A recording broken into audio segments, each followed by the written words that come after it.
Hey guys, and today we have a very simple short data pack suggested by Oh Nowhere on the MCC commands. It was kind of his idea, but I decided to take it and make it. He's making an alternate version for 1.15, but it's game mode inventories. So I have a bunch of TNT here in a very specific configuration, and now I'm going to go into survival mode. And now I have a bunch of pickaxes, but I don't have those TNT. Did I lose them? No. So I'm going to go back to this creative mode over here, and boom, I have them in the same configuration that they were. And now I can go into adventure mode, and now I have a bunch of swords, and now I can go to survival and I have the pickaxes again. So it's really simple what it does. It just gives you different inventories for different game modes. This could be useful if you're testing some stuff. It works for MBT as well. So if I give myself a mending book, then I go here and then I go back, it's still a mending book.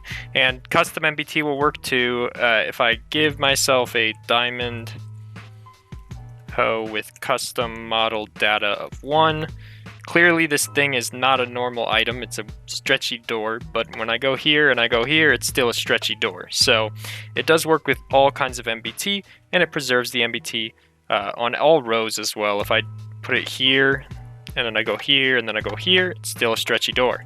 So it's pretty simple. Now let me show you how to download it in case you don't know how to do it. So you go to the link in the description. It will have a Dropbox link. You'll download the Dropbox file, and you'll take it and put it into you go into your world save, then you go to data packs, and then you click and drag it in here just like this, and leave the zip just like that. And when you type /reload, it should pop up like this. So yeah, you go .minecraft, then saves, the world save you want to put it in, data packs, and you put the zip folder right in there, and you're good to go. Then when you type /reload in game, it'll pop up with a text, and this message will go away after you set things up, because it does require one thing to set it up. I didn't want to accidentally override things that you have in your world, so I make you set it up. So you click here, it'll give you a command block. This command block is for setting up the inventories. You put it somewhere in a loaded chunk near the spawn or something like that. And then you just slap it down and it's set up. So now if I type reload, it will no longer give me the message, and I can switch between game modes. Of course, now my inventories are all blank except for creative because I had stuff in there. So let me just give myself my items back here, and now I can swap back and forth. Initially, you have nothing saved, so it doesn't give you anything. You just get an empty inventory. Yeah, so that's pretty much it. I'll discuss a little bit how it works. It's fairly simple. It uses some exploits of /loot. The 1.15 version I would make will be so much cleaner because you can use the new storage, and I might revisit it in 1.15 just to make it cleaner.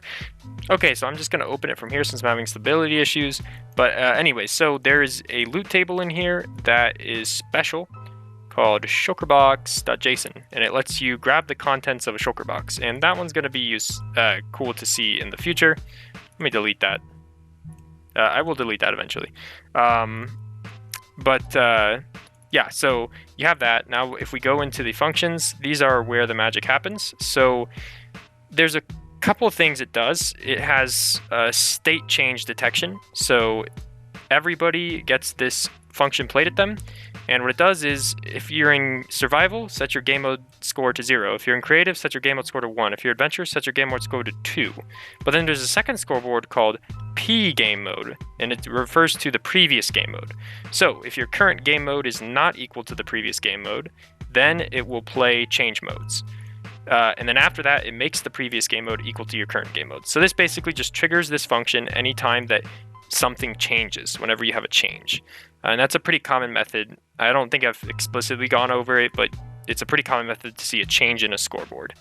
And then, so change modes is if your previous game mode is 0, 1, or 2, then you're going to save either survival, creative, or adventure. And if your current game mode, which is the one that you're now in, is 0, 1, or 2, then you're going to load survival, creative, or adventure. So saving is pretty easy. It's actually incredibly easy. I don't need a separate function for it. It's just one line. And what it does is it modifies the shulker box's first item if you're in survival, and it modifies its inv custom tag to be equal to your inventory. So it just copies your data, your MBT, this entire inventory, into a custom tag on an item. And it does that for 3 different items, just to indicate. I could have done it all on one item, but I just wanted to organize when I'm trying to figure out how to make it work. So now The loading is the more complicated, but not too complicated. It's fairly simple. It looks beefy, right? But this is literally the only commands that matter, these first two. The other ones, I'll tell you what's wrong and why I had to use them, but these first two are all that matters, and if I was able to use storage, it would only take 2 as well. So it copies the custom inventory tag from that custom item, which was your inventory, and this is if you're going to survival and loading survival.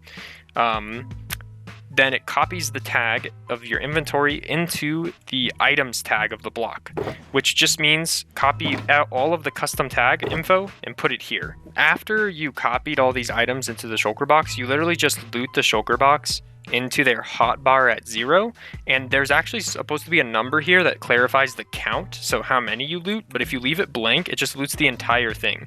So it copies whatever's in here into this slot and these top 2 slots, and then we just have to handle the last slot, which is pretty simple. You just put a shulker box, basically clear the shulker box, force there to be a structure void there, then you replace the structure void with whatever is supposed to be in slot 27. If there's nothing there, the structure void is still there, and if it's still there, then replace the structure void with air, and then loot that item into inventory.18, which is this slot right here. And then I just copied that for all the rest of the slots that correspond. It's weird because when you do replace item, inventory.18 is here, but this actually slot in the MBT corresponds to an MBT of slot 27. So it's kind of a confusing bit. But yeah, so that's pretty much it. That's all there is to it. If you want to use this, go ahead and throw it in your world. It could be useful depending on what you're making. But anyways, thanks for watching, and I'll see you in the next one. Peace.